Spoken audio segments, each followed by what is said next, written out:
कहानी की शुरुआत होती है टिम नाम के एक 17 साल के लड़के से, जो अपने पिता को देखने हॉस्पिटल आया है। उसके पिता काफी बीमार थे और इसी कारण उनके पास ज्यादा समय नहीं बचा था। टिम ने उन्हें गाने सुनने का यंत्र दिया, जिससे वो आखिरी बार अपने पसंदीदा गानों की धुन सुन सके। असल में टिम के पिता संगीत की दुनिया में काफी मशहूर जाने माने गायक थे, इसलिए अपने आखिरी वक्त में वो टिम से वादा लेते हैं कि वो संगीत की दुनिया का जादुई स्कूल मोजार्ट आर्ट अकादमी जाकर एक महान गायक बनेगा। टिम के पिता उसे एक जादुई किताब देकर बोलते हैं कि वहाँ जाकर तुम्हारी जिंदगी पूरी तरह बदल जाएगी। कुछ महीनों बाद अपने पिता की आखिरी इच्छा को पूरा करने टिम मोजार्ट के लिए चला गया। ट्रेन में सफर के दौरान टिम उस जादुई किताब को खोलकर उसके पन्ने पलटने लगा। तभी उसकी नजर सामने बैठी एक लड़की पर पड़ी, जो मुस्कुराते हुए बस उसे ही देखे जा रही थी। तब टिम ने उससे बात की और दोनों एक अलग वैगन में चले गए। लड़की ने बताया कि उसका नाम सोफी है और वो भी मोजार्ट जा रही है, एक बड़ी गायिका बनने का सपना लिए। सोफी ने पूछा, तुम्हें क्या आता है? टिम ने कहा कि वो पियानो अच्छा बजा लेता है और गाता तो उससे भी बढ़िया है। फिर टिम उसके बगल में बैठ गया ताकि दोनों एक साथ गाने सुन सके। सुबह जब टिम की आंख खुली तो उसने देखा कि सोफी जा चुकी है। खैर, टिम ने अपना सामान उठाया और चलते हुए मोजार्ट जादुई स्कूल पहुंच गया। प्रिंसिपल ने बताया कि हमारा जादुई स्कूल किसी भी बच्चे को खास अहमियत नहीं देता और ना ही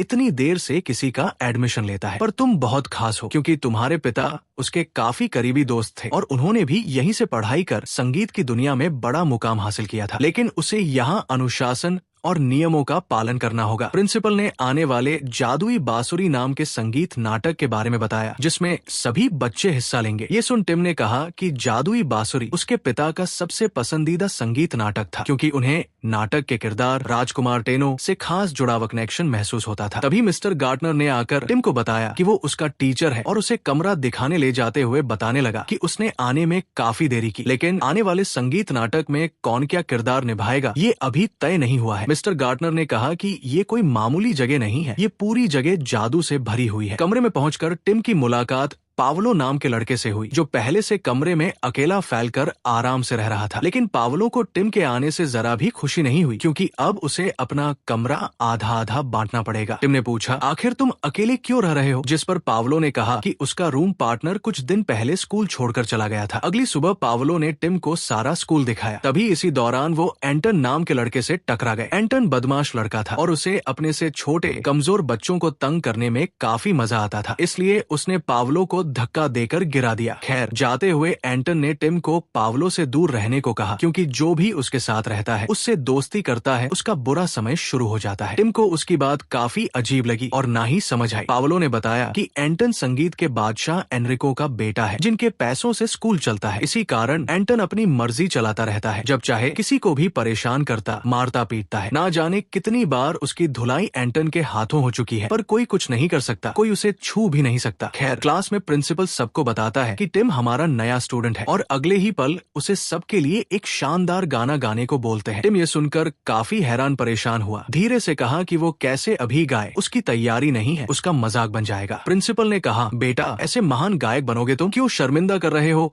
अपने पिता को? एक महान गायक किसी तैयारी का मोहताज नहीं होता। ज्यादा दिमाग मत लगा, भाव मत खा और गाना शुरू कर। टिम ने गाना शुरू किया और उसकी मधुर आवाज, उसके गाने का तरीका बाकी बच्चों के दिल को छू गया। लेकिन प्रिंसिपल ने उसे रोक कर कहा, अबे गधे, ये कौन सा गाना गा रहा है? ये गाना हमारे स्कूल के लायक ही नहीं है। ऐसे बेकार गाने तो बाहरी दुनिया के छोटे मोटे लोग गाते हैं। हम प्रीमियम लोग हैं और हमारे गाने एक ऊंचे स्टैंडर्ड के होते हैं। दोबारा ऐसा गाना गाया तो तुझे इस स्कूल से निकाल दूंगा। रात में अपनी बेइज्जती को याद कर टिम को नींद नहीं आई, तो उसने फिर से उसी जादुई किताब को खोलकर पढ़ना शुरू किया, जो उसके पिता ने दी थी। इस किताब में उसी संगीत नाटक जादुई बांसुरी की रहस्यमयी कहानी लिखी हुई थी। अब जैसे ही टिम ने पन्ने पलटे, किताब से एक जादुई रोशनी निकली और उससे अपने पीछे आने को कहा। पीछा करते हुए टिम लाइब्रेरी में पहुंचा, जहां रोशनी ने उसे एक बड़ी सी घड़ी के नीचे किताबों के बीच खाली जगह को भरने का इशारा दिया। टिम ने तुरंत जादुई बांसुरी किताब को उसमें रखा, जिससे घड़ी का घूमता गलियारा का छुपा हुआ रास्ता खुल गया और टिम घड़ी की दूसरी ओर पहुंच गया। इधर टिम के पास 3 रोशनी के गोले आए और पूछा कि क्या वो जादुई बांसुरी की रस्मी दुनिया में जाना चाहता है। अगर हाँ, तो उसे इस कहानी में हिस्सा लेना होगा। गोलों ने उसे चेतावनी भी दी कि आगे का रास्ता बहुत खतरनाक होगा, उसकी जान भी जा सकती है। हालांकि टिम को इसकी कोई परवाह नहीं थी, उसे जादू को करीब से महसूस करना था, इसलिए उसने हाँ कर दी। तभी अचानक से टिम एक बंजर खाली पड़े रेगिस्तान में पहुंच गया, जहां दूर दूर तक कोई दिखाई नहीं दे रहा था। खैर, टिम आगे बढ़ा और कोई है पुकारता हुआ जा ही रहा था कि तभी उसके सामने एक बहुत बड़ा विशाल सांप आ गया और उस पर हमला कर दिया। टिम की हालत काफी पतली हो गई, लेकिन जैसे तैसे गिरते पड़ते एक गुफा के अंदर छिप गया। लेकिन विशाल सांप बाहर पहरा दे रहा था। तब टिम ने अंदाजा लगाया कि ये संगीत की मायावी दुनिया है, शायद एक अच्छे गाने से सांप सो जाए। जैसे ही टिम ने गुनगुनाना शुरू किया, विशाल सांप गायब हो गया। टिम ने अपनी चालाकी पर खुद को शाबाशी दी और सोचा, अरे ऐसे खतरों से निपटना तो मेरे बाएं हाथ का खेल है। बोला, ले आओ भाई, और कौन कौन बचा है उनकी अक्ल भी ठिकाने लगा दूंगा। अब जैसे ही टिम गुफा से बाहर आया, उसकी सारी होशियारी धरी की धरी रह गई, क्योंकि विशाल सांप ठीक गुफा के ऊपर ही मौजूद था और टिम के बाहर आने का इंतजार कर रहा था। टिम ने दौड़ लगाई, क्योंकि उसे सांप का खाना नहीं बनना था, लेकिन सांप उस पर लगातार हमले कर रहा था। इसी दौरान टिम का पैर फिसल गया, जिससे गिरकर वो बेहोश हो गया। अब सांप उसे खाने वाला था कि तभी अचानक से एक जादुई परी आ गई और उसके हाथ ऊपर करते ही विशाल सांप बेहोश होकर बेसुध गिर पड़ा। फिर 2 और परियां आ गई और तीनों टिम को घसीटकर एक सुरक्षित जगह ले गई। इसके बाद उन परियों में आपस में बहस होने लगी कि कौन यहाँ पर टिम के साथ रुकेगा, और बाकी 2 परियां इसकी खबर जाकर अपनी माँ को बताएंगी। अब वो आपस में लड़ाई झगड़ा करने लगी। इससे पहले उनकी माँ ने तीनों को ही बुला लिया, जिस कारण उन्हें टिम को अकेला छोड़कर जाना पड़ा। कुछ देर बाद टिम को होश आया तो उसने एक आदमी को देखा। उस आदमी ने भी उसे देख लिया। पूछा, भाई नौजवान, तुम कौन हो, यहाँ क्या कर रहे हो? इधर टिम को लग रहा था कि इसी आदमी ने उसे विशाल सांप को मारकर उसकी जान बचाई है। आदमी ने बताया कि उसका नाम पापा जीनो है और वो चिड़ियों को पकड़ने का काम करता है अपने राजा के लिए। टिम के अजीबोगरीब कपड़े और चाल ढाल बोलचाल से पापा जीनो को लगा कि टिम कोई राजकुमार है। टिम ने कहा, भाई तू ना होता तो आज मेरी चटनी बन जाती, ये सपोला तो मेरी जान ले लेता। पापा जीनो ने सोचा ये कोई पागल राजकुमार है, पर जैसे ही उसकी नजर पीछे पड़े विशाल सांप पर गई, उसकी बत्ती गुल हो गई, हक्का बक्का रह गया। लेकिन अपने फायदे के लिए टिम के सामने बहादुरी का नाटक करना शुरू कर दिया कि हाँ भाई, तेरी जान मैंने ही बचाई है, इसलिए अब उसे इनाम मिलना चाहिए। पापा जीनो ने कहा कि तुम राजकुमार हो तो उसे अपने राज्य में कोई शाही उपाधि दिलवा दो, इतना तो बनता है। अब उनकी बातें सुनकर वे तीनों परियां फिर से आ गई। तब पापा जीनो की फालतू की बातें और शिकायतों से तंग आकर परियों ने जादू से पापा जीनो का मुंह ही गायब कर दिया और बड़बोला कहकर उसकी बेइज्जती कर दी। इसके बाद परियों ने टिम से पूछा, तुम कौन हो? टिम ने कहा कि वो राजकुमार टेनो है। ये सुन परियां काफी हैरान रह गई। बोली, अच्छा तुम हो राजकुमार टेनो? ना जाने कितने वर्षों से तुम्हारा इंतजार हो रहा है, तुम्हें तुरंत उनकी रानी से मिलना होगा। कुछ समय बाद टिम की मुलाकात परियों की रानी से हुई, जो काफी उदास थी। रानी ने बताया कि कई साल पहले भविष्यवाणी हुई थी कि राजकुमार टेनो आकर उसकी बेटी की जान बचाएगा। असल में उसकी बेटी राजकुमारी पमिना को आत्माओं के सौदागर सारा स्ट्रॉस ने कैद कर रखा है। सिर्फ राजकुमार टेनो उसकी बेटी को आजाद कर सकता है, जिससे देवलोक और परियों के लोगों के बीच की लड़ाई खत्म हो जाएगी और उसकी बेटी शांति अमन चैन का प्रतीक बनेगी। टिम ने हाँ कर दी। चलो ठीक है, कोशिश करने में क्या हर्ज है। रानी ने बताया कि जैसे ही वो राजकुमारी पमिना को बचा लेगा, उसे पमिना का हमसफर बनने का पूरा हक मिल जाएगा। तभी पापा जीनो ने टिम से भीख मांगी, मेरी भी मदद कर दे भाई, ये मुंह वापस करा दे। पापा जीनो को गड़गड़ाते देख परियों को तरस आ गया और जादू हटा दिया। फिर टिम को जादुई बांसुरी देकर कहा कि ये कोई मामूली हथियार नहीं है, ये रहस्यमयी जादू से भरी बांसुरी है और उसके सफर में उसकी मदद करेगी। और पापा जीनो को भी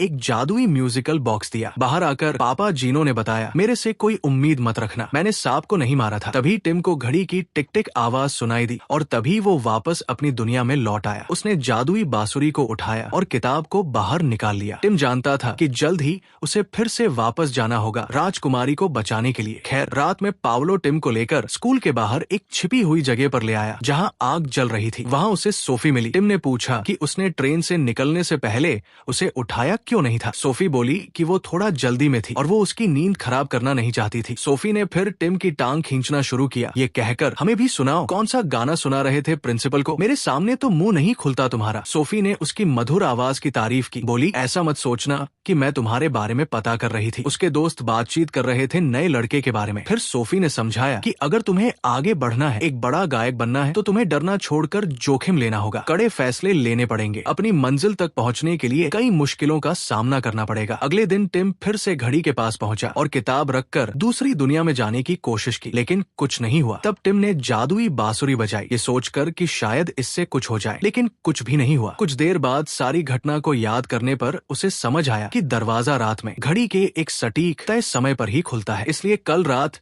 उसे उसी समय पर कोशिश करनी चाहिए। अगली सुबह टिम ने मिस्टर गार्टनर की संगीत की कक्षा में हिस्सा लिया। खैर, रात में टिम की आँख खुली तो उसने पावलो को जागे देखा। पूछने पर पावलो ने कहा कि वो खत लिख रहा है। टिम को हैरानी हुई, ये कौन सा समय है खत लिखने का? पावलो ने कहा, रात में ही सबसे ज्यादा खत लिखे गए हैं। यकीन न हो तो इतिहास उठाकर देख लो। खैर, टिम ने उसकी बातों पर ज्यादा ध्यान नहीं दिया और जल्दी से बहाना बनाकर घड़ी के सामने पहुंच गया। उसी सटीक समय पर टिम ने जैसे ही किताब रखी, वो जादुई बांसुरी की रहस्यमयी दुनिया में फिर से पहुंच गया। पापा जीनो को आवाज लगाने लगा तो वही 3 रोशनी के गोले आ गए। बताया कि जब तुम यहाँ नहीं थे तो पापा जीनो ने अकेले ही आगे बढ़ने का फैसला किया। तब टिम भी उसके पीछे चल पड़ा। उधर सारा स्ट्रॉस के महल में राजकुमारी पमिना को रोते हुए देखते हैं, जिसे बेड़ियों से बांधा गया था। सारा स्ट्रॉस का आदमी राजकुमारी से कहता है कि अगर वो उसकी गुलाम बनकर उसकी हर बात मानेगी तो वो उसे तड़पाना बंद कर देगा, लेकिन राजकुमारी पमिना ने साफ इनकार कर दिया। सिपाहियों के जाने के बाद पापा जीनो उनके अड्डे पर पहुंच गया और छत से अंदर आ गया। राजकुमारी से कहा कि रानी माँ ने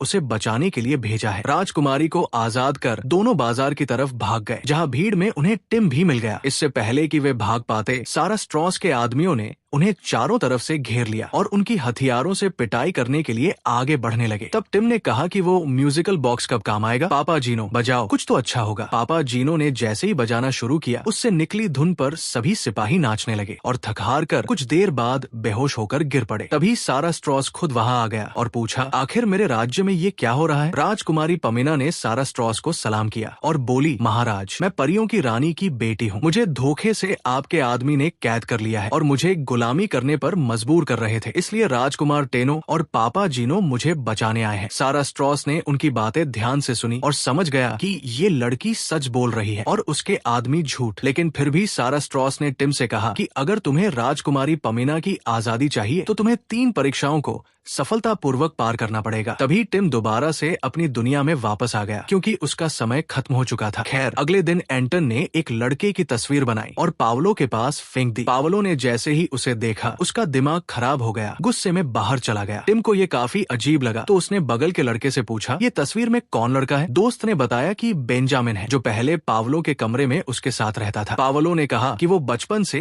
एक बड़ा गायक बनना चाहता था, इसलिए जब उसका दाखिला यहाँ हुआ तो उसे कई दिनों तक यकीन ही नहीं हुआ। वो बहुत खुश था, लेकिन यहाँ आकर उसे एहसास हुआ कि ये तो बड़े अमीर लोगों की दुनिया है। वो एंटन की तरह बड़े बाप की औलाद नहीं है, इसलिए उसे काफी भद्दा मोटा कहकर उसका मजाक उड़ाया जाने लगा। धीरे धीरे उसका दम घुटने लगा। फिर बेंजामिन उसका दोस्त बना, वो भी उसी की तरह था, इसलिए सब उन दोनों को तंग किया करते थे। हालांकि पावलो की खुशी थी कि बेंजामिन उसका साथ देता था, लेकिन एक दिन बच्चों ने बेंजामिन को इस हद तक परेशान कर दिया कि उसने अपनी जान ही ले ली और वो अकेला रहकर तब से सब सहता आ रहा है। उसने ये बात टिम को पिछली रात बतानी भी चाहिए, लेकिन तुम्हें तो पिछली रात बड़ी जल्दी थी। उसकी बात सुने बिना ही चला गया। तब टिम ने उससे माफी मांगी। उधर एंटन से मिलने प्रिंसिपल पहुंचा। सवाल किया, एंटन, तुम यहाँ पर क्यों हो? चलो मैं याद दिला देता हूँ, तुम्हारे पिता संगीत की दुनिया के बादशाह एनरिको है, इसलिए बाकी बच्चों के मुकाबले तुम्हारे पास ज्यादा फायदा है। तुम एक अच्छे गायक हो, लेकिन इसके साथ साथ एनरिको के बेटे हो और उनका साफ आदेश है कि तुम्हें उनसे भी बड़ा बनना है। लेकिन एंटन ने कहा कि वो कभी भी गायक बनना ही नहीं चाहता, वो यहाँ पर बस अपने पिता की जिद पर आया था। प्रिंसिपल ने समझाया कि अगर वो संगीतकार बनेगा तो इस दुनिया की नई ऊंचाइयों को छुएगा, अगर कुछ और बनने की कोशिश करेगा तो बीच में ही रह जाएगा। तुम्हारे पिता का तुम्हारे सर पर हाथ है, उसका फायदा उठाओ। हालांकि